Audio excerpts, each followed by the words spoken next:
पहाड़ी शैली पढ़ रहे थे। पहाड़ी शैली का अपन ने ये भी मतलब समझा था कि पहाड़ी शैली जो लगभग पहाड़ी क्षेत्रों में जिसका विकास हुआ था, जिसका लगभग पहाड़ी जोर से क्षेत्रों में बोलो, विकास आवाज हुआ था। नहीं आ रही। आवाज नहीं आ रही?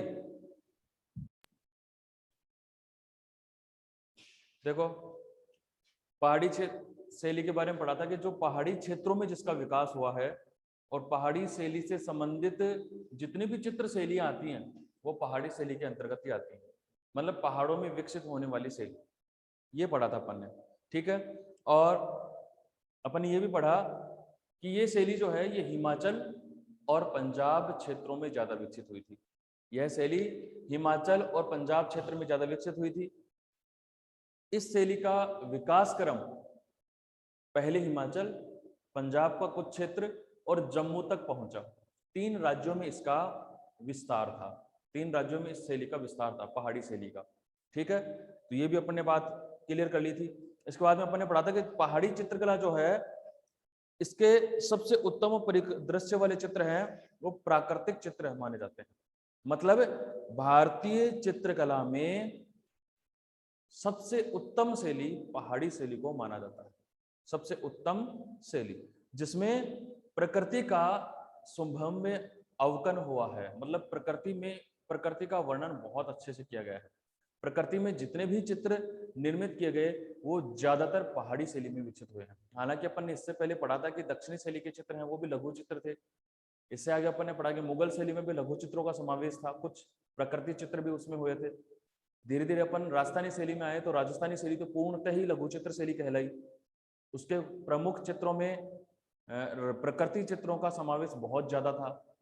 ये अपन धीरे धीरे बेस टू बेस यानी कदम टू कदम पढ़ते आ रहे हैं। लेकिन अपन ने प्राकृतिक चित्रों का सभी शैलियों में पढ़ा है कि प्रकृति का सुंदर समावेश प्रत्येक शैली में रहा है। भारतीय चित्रकला की प्रत्येक शैली में प्राकृतिक चित्रों का समावेश रहा है। लेकिन जो पहाड़ी शैली है, इस पहाड़ी शैली में प्रकृति चित्रों का समावेश कुछ हद तक ज्यादा रहा। और पहाड़ी शैली इसीलिए पहाड़ी शैली के नाम से जानी जाती है क्योंकि इसमें ज्यादातर जो भी चित्रकला है वो पहाड़ी चित्रकला और प्रकृति सुगम्य चित्रकला के अनुरूप माना जाता है। और इसीलिए इस पहाड़ी शैली के अंतर्गत कहा गया है कि इसमें भावात्मक भावात्मक प्राकृतिक और सुरम्भे यानी सुंदर चित्रों का समावेश हुआ है। ये पहाड़ी शैली के अंतर्गत पढ़ा था अपन ने। पहाड़ी शैली की अपन ने शैलियां भी पढ़ी थी कि पहाड़ी शैली में प्रमुख शैलियों में मंडी शैली, जम्मू शैली, कश्मीर शैली, गुलेर शैली, कुल्लू शैली, कांगड़ा शैली, चंपा शैली, गढ़वाल शैली, ठीक है, पुंछ शैली। ये बहुत से अपन ने लगभग 10 शैलियों का उप शैलियों का वर्णन इसमें किया था, पढ़ा था इनके बारे में।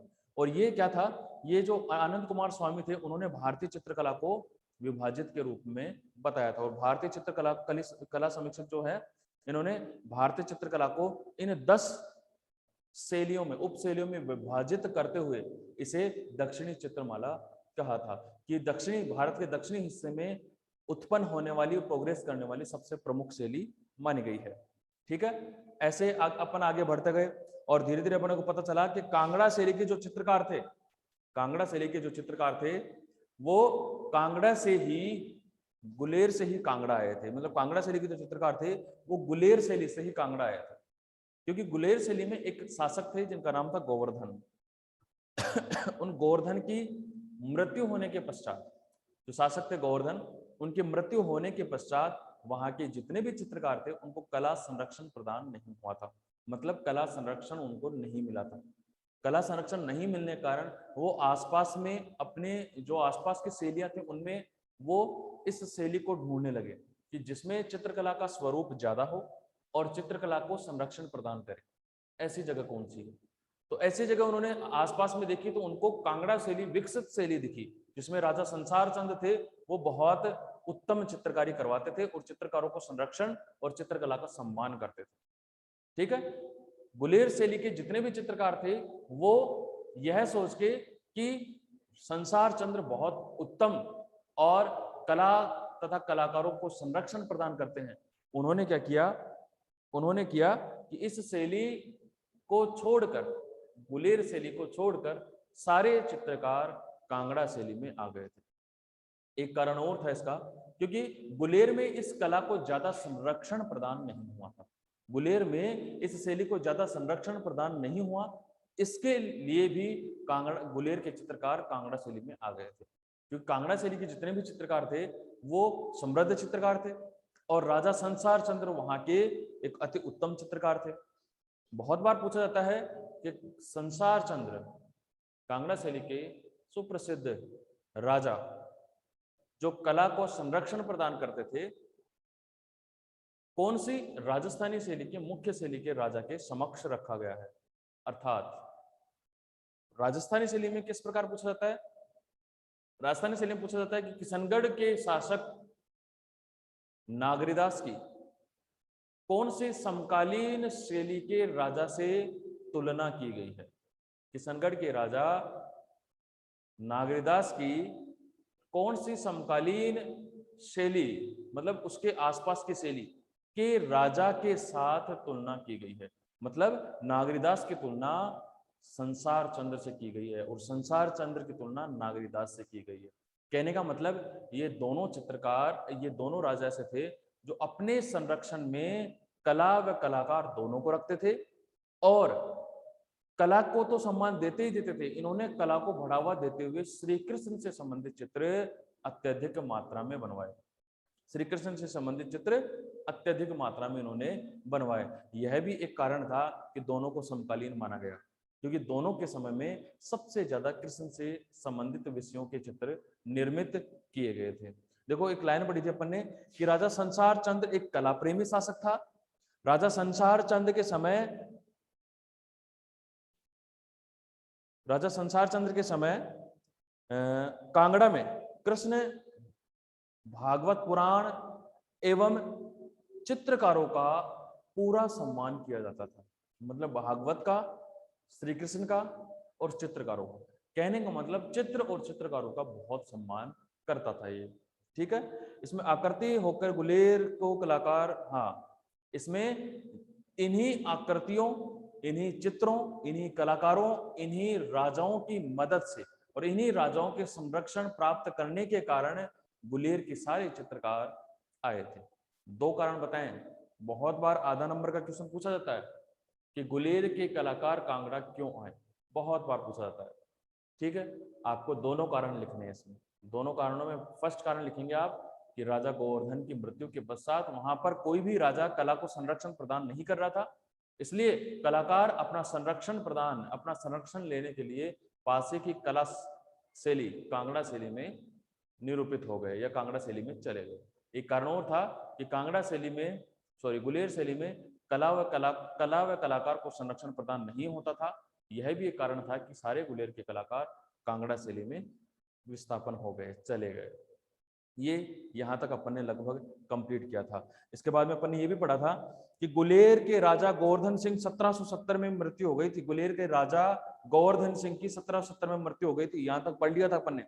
कलाकारों को उचित प्रवेश नहीं मिलने के कारण भी 18वीं शताब्दी में चित्रकला का, देखो एक तो कलाकारों को उचित प्रवेश नहीं मिला, अपन ने बात कर ली, इसलिए भी गोवर्धन की मृत्यु से पहले भी कुछ कलाकार चले गए थे और जैसे गोवर्धन की मृत्यु हुई तो फिर तो सारे कलाकार कांगड़ा में चले गए। और 18वीं शताब्दी की चित्रकला है उसको कांगड़ा शैली अर्थात पहाड़ी शैली का स्वर्णकाल कहा जाता है, ये कांगड़ा शैली का स्वर्णकाल कहा जाता है, क्योंकि 18वीं शैली में 18वीं शताब्दी में राजा संसार चंद्र यहाँ के प्रमुख राजा थे। यहाँ तक अपन ने कंफर्म क्लियर कर लिया था, यहाँ तक किसी को कोई समस्या नहीं थी। ठीक है, देखो पहाड़ी शैली की अपन ने 10 उपशैलियों के लगभग अपन ने अलग अलग हिस्सों में बांटे थे। आनंद कुमार स्वामी ने इसे दक्षिण चित्रमाला कहा था, अपन ने पढ़ा था। तो 10 शैलियों के विभाजन में अपने को जो प्रमुख शैलियां जो इस समय उनके प्रमाण मिले हैं अपने को, जैसे बसोली शैली आज भी जम्मू का एक कस्बा है, शहर है, जिसको गांव भी कह सकते हैं, गांव है, बहुत बड़ा गांव है बसोली। तो जिसके प्रारंभिक साक्ष्य या उनके अब तक जिनके अवशेष बचे हुए हैं, अब तक जिनके चित्र बने हुए मिले हैं अपने को, उन शैलियों को अपन पढ़ेंगे, जिसमें गुलेर के सारे जो कलाकार थे वो कांगड़ा आ गए थे। तो गुलेर शैली का तो इतना ही अध्ययन था क्योंकि अगर वहां कलाकार रहते, वहां कलाकार अगर चित्रकारी करते तो अपन गुलेर को भी पढ़ते, लेकिन गुलेर में कोई चित्रकार थे ही नहीं, तो इसलिए बचे कौन सी दो शैलियां, बसोहली और कांगड़ा। तो अपन पहली शैली पढ़ते हैं, बसोहली शैली। याद रखना, बसोहली शैली। देखो बसोहली शैली, इसकी जो स्थापना है बसोहली शैली की, वो राजा भोगपाल ने की थी। भोगपाल बहुत प्राचीन था ये, लगभग 7वीं सदी का ये बसा हुआ शहर है, गांव है, कस्बा है। 5वीं शताब्दी का, सॉरी 7वीं शताब्दी के लगभग का, और इसके सन भी लगभग 735, इसकी सन है 735 ईस्वी। मतलब बसोहली की स्थापना भोगपाल ने 735 ईस्वी में की थी। याद रखें इस बात को, बसोहली शैली की स्थापना भोगपाल ने 735 ईस्वी में की थी। इसके प्रारंभिक साक्ष्यों में, मतलब अपने को पता चला कि ये 7वीं सदी में कैसे चालू हुई, इसके प्रारंभिक साक्ष्य तो मिलेंगे ही अपने को। तो प्रारंभिक साक्ष्य में अपने को प्राप्त हुआ कि पहला एक ग्रंथ था जिसका नाम था रसमंजरी। रसमंजरी, इसकी रचना की थी भानुदत्त ने। किसने? भानुदत्त। भानुदत्त ने इसकी रचना की थी। ये बसोहली शैली का प्रमुख ग्रंथ है, जिसमें प्राचीन साक्ष्य प्राप्त हुए हैं, जिससे पता चलता है कि बसोहली शैली वास्तव में उत्तम शैली थी। ये शैली के प्रारंभिक साक्ष्य में रसमंजरी, जिसको भानुदत्त कृत है, वो प्राप्त हुई है। और इसका दूसरा जो उदाहरण है वो है गीत गोविंद। गीत गोविंद, और इसकी रचना की थी जयदेव ने। किसने? जयदेव। ये दो ग्रंथ इसके प्रारंभिक ग्रंथ माने जाते हैं बसोहली शैली। किसके? बसोहली शैली के। बसोहली शैली के ये प्रारंभिक ग्रंथ है रसमंजरी और गीत गोविंद। ठीक है, देखो बसोहली वर्तमान में कहां स्थित है? बसोहली वर्तमान में कठुआ जिला, कठुआ जम्मू में स्थित है। कठुआ जम्मू में आज भी ये गांव कठुआ नामक जिले के अंतर्गत आता है। कठुआ नामक जिले के अंतर्गत ये गांव आता है, ये ध्यान रखना। ये तो जिला है, ठीक है। और कठुआ जम्मू कश्मीर राज्य है, और गांव है कौन सा? बसोहली। बसोहली याद रखेंगे। बसोहली कहाँ स्थित है? जम्मू के कठुआ जिले में। जम्मू के कठुआ जिले में बसोहली स्थित है। इसके बाद देखेंगे, आज भी यह गांव साधारण गांव के तरह उपस्थित है। मतलब आज भी यह गांव प्रारंभिक साधारण गांव, जैसे गांव होता है, जैसे अपने गांव है, साधारण गांव है, वैसे गांव के रूप में स्थित है। लेकिन प्राचीन समय में इसका बड़ा महत्व था। प्राचीन समय में इसके महत्व को अपन पढ़ रहे हैं, ठीक है। प्राचीन काल में बसोहली की राजधानी बालोर, बल्लपुर, देखो बालोर या बल्लपुर, दोनों एक ही नाम है, कोई सा भी बोल सकते हैं अपन। ये बसोहली की राजधानी थी। बसोहली की राजधानी थी ये। बसोहली की राजधानी थी। बसोहली की राजधानी कौन सी थी? बल्लपुर। याद रखेंगे, बसोहली की राजधानी थी बल्लपुर। कन्फर्म याद रखेंगे, क्योंकि बालोर तो बहुत कम पूछा जाता है। बल्लपुर स्थित है जम्मू में।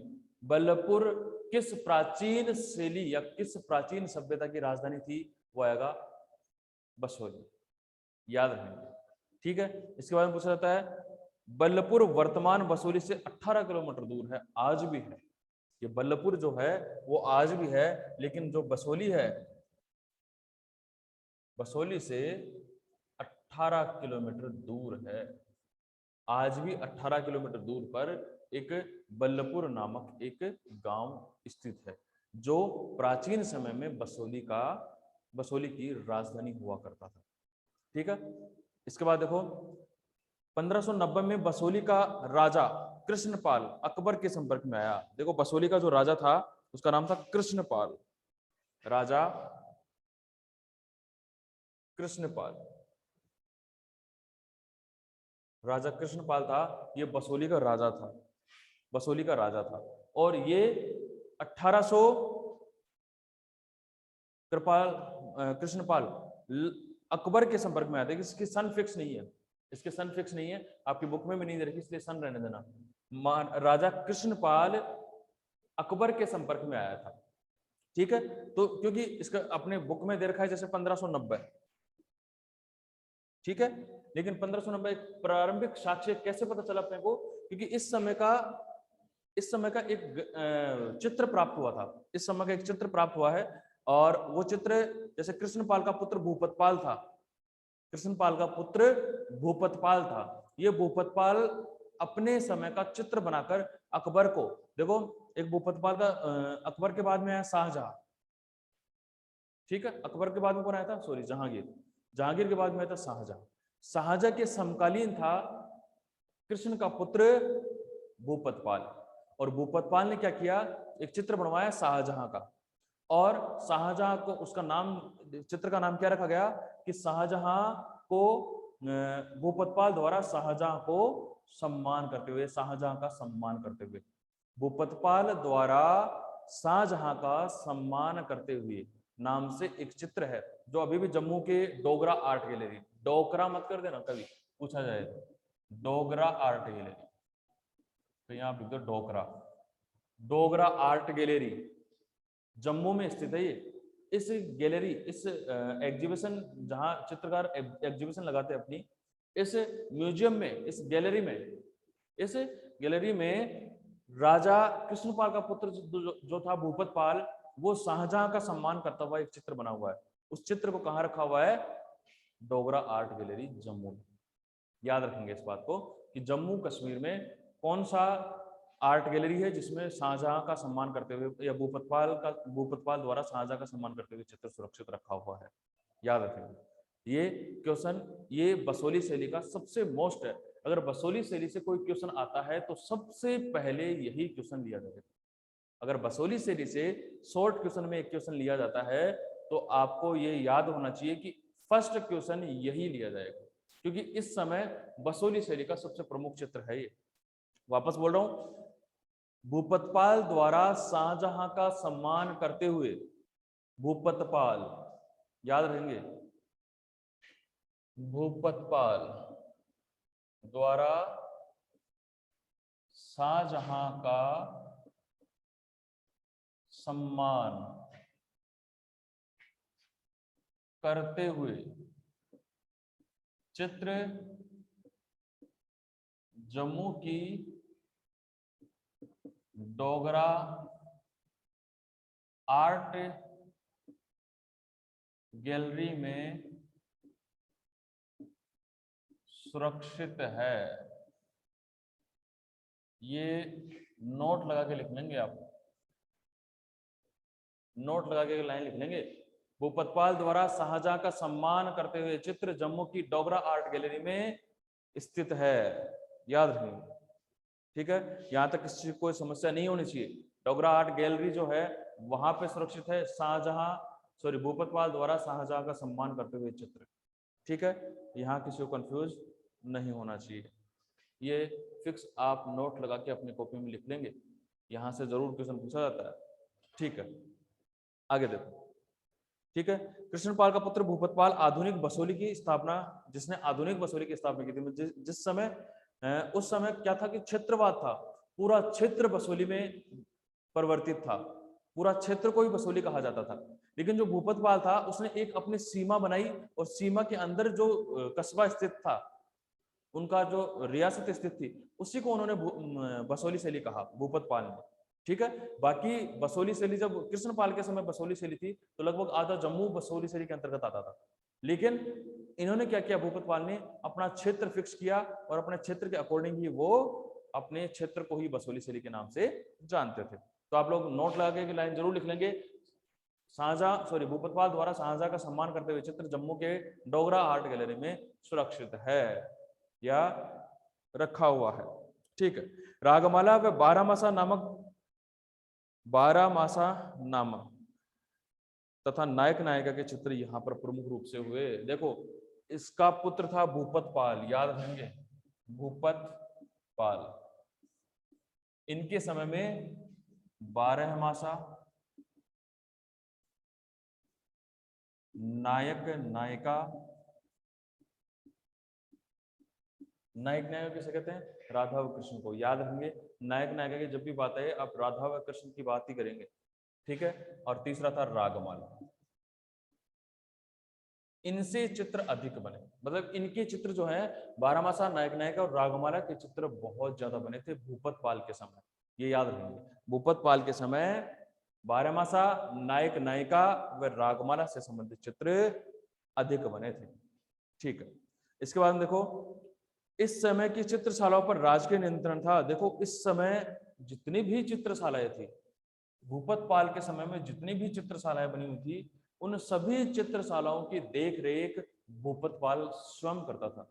देखो पहले क्या था, जैसे अपन ने पढ़ा दक्षिणी शैली में, दक्षिणी शैली में जब मुर्तजा एक चित्रकार था, सॉरी एक राजा था मुर्तजा, ठीक है। मुर्तजा के समय में जब चित्रशालाएं बनी, चित्रशालाओं का निर्माण हुआ, तो मुर्तजा ने अपने एक खास और मंत्रिमंडल में सुरक्षित जिसका पद था, उसका नाम था जोगी, जोगी जिसका पूरा नाम तो जोगिंद्र था, जोगी।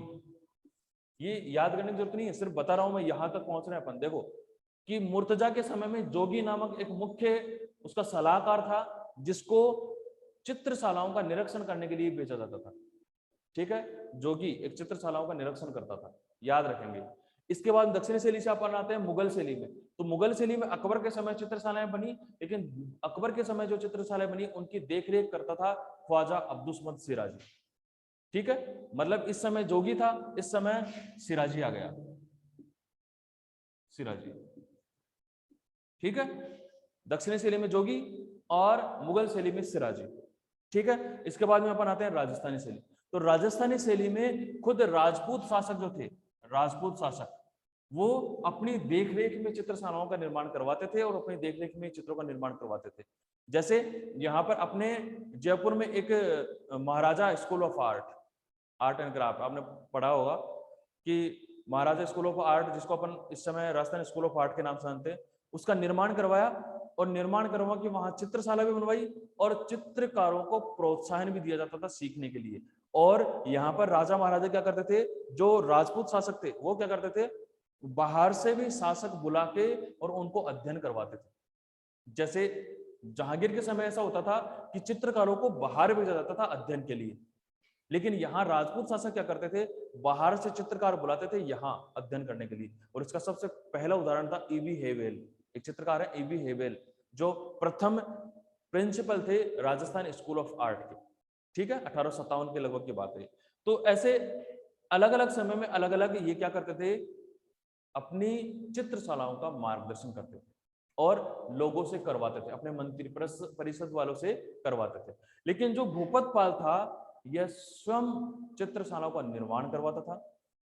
निर्माण होने के बाद वहां चित्र कार्य होता था तो वो स्वयं वहां देखने जाता था। सप्ताह में एक या 2 सप्ताह में, 1 महीने में एक चक्कर ये स्वयं रखता था कहाँ के, चित्रशालाओं में। और किसी को नहीं भेजता था कि तू देख के आ जा चित्र कार्य हो रहा कि नहीं हो रहा, नहीं, ये खुद स्वयं जाता था और जितनी भी चित्रशालाएं बनी थी उनको राजकीय के अंतर्गत रखता था। जितने भी चित्रशालाओं पर चित्रशालाओं का ये निर्माण करवाते थे, उस सभी चित्रशालाओं पर भूपत पाल राजकीय नियंत्रण रखते थे, मतलब खुद का नियंत्रण वो रखते थे। तो यहां तक किसी को दिक्कत नहीं होनी चाहिए। यहाँ के चित्रकारों ने राजसी वैभव व राज परिवार के व्यक्तियों का चित्रण किया। देखो सबसे ज्यादा अगर अपन बात करें तो 12 नायक नायिका और रागमाला के चित्र बने, लेकिन ये तो ग्रंथ पोथी चित्रण है, सारे के सारे पोथी चित्रण के अंतर्गत आते हैं। अगर पोथी चित्रणों के अलावा बात करते हैं तो सबसे ज्यादा व्यक्ति चित्र पहाड़ी शैली में, बसोली शैली में भूपत पाल के समय बने थे। सबसे ज्यादा व्यक्ति चित्रण बसोली शैली की अगर बात करें तो भूपत पाल के समय में निर्मित किए गए, क्योंकि जो गीत गोविंद 12 नायक नायिका और जो रागमाला के चित्रित ग्रंथ थे ये क्या थे, ये परिवर्तित चित्र शैलियां थी, मतलब पोथी चित्रण थी, इनके तो कहानियों के अकॉर्डिंग काम होता था। लेकिन भूपत पाल क्या करवाता था, भूपत पाल अपने चित्रों का निर्माण करवाकर और व्यक्ति चित्रों का निर्माण ज्यादा करवाता था, राजसी वैभव जैसे राजा महाराजाओं के, ठीक है, और राज परिवार के लोगों का इनका चित्रांकन वो बहुत ज्यादा करवाता था। तो यहाँ तक किसी को समस्या नहीं होनी चाहिए। फिर भी अगर किसी को समस्या है तो पूछ लेना, है कि? हाँ, बसोली शैली की विशेषताओं में रूप निर्माण, निर्माण इसकी पहली विशेषता है। बसोली शैली में रूप निर्माण पहली विशेषता है बसोली शैली की। देखो, बसोली शैली में पुरुष व महिला आकृतियों के चेहरे सुंदर, जो चेहरे हैं सुंदर, गोल, हाँ, चेहरे सुंदर व गोल बनाए गए हैं। बसोली शैली में पुरुष व महिलाओं की आकृतियों में चेहरे सुंदर व गोल बनाए गए हैं। इसके अलावा भावपूर्ण, मतलब चेहरे कुछ कहने की मुद्रा में, भावपूर्ण मुद्रा में बनाए गए हैं। ठीक है, इसके आगे है अपना आंखों की बनावट इस शैली की मुख्य विशेषता है। मतलब जो आंखों की बनावट है, आंखें इस शैली की मुख्य विशेषता है।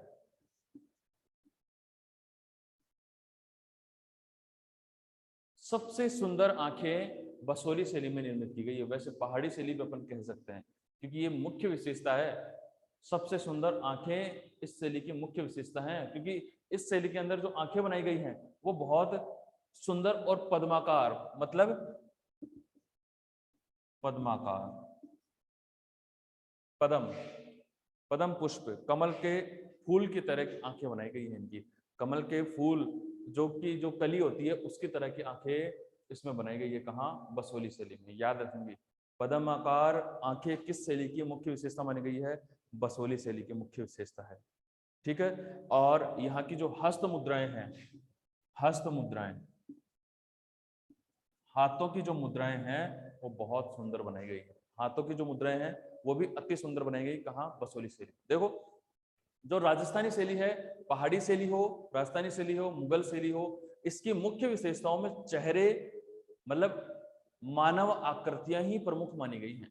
इनकी अगर विशेषताओं की बात करें तो मानव आकृतियां ही प्रमुख मानी गई हैं। क्योंकि अपन बात करते हैं हमेशा लघु चित्र शैली की, दक्षिणी, मुगल, राजस्थानी, पहाड़ी, इनमें क्या होता था? इनमें पहले हाशियों का निर्माण किया जाता था। तो हाशिए निर्मित किए, जैसे इसमें एक अपन आगे एक विशेषता पढ़ेंगे हाशिए।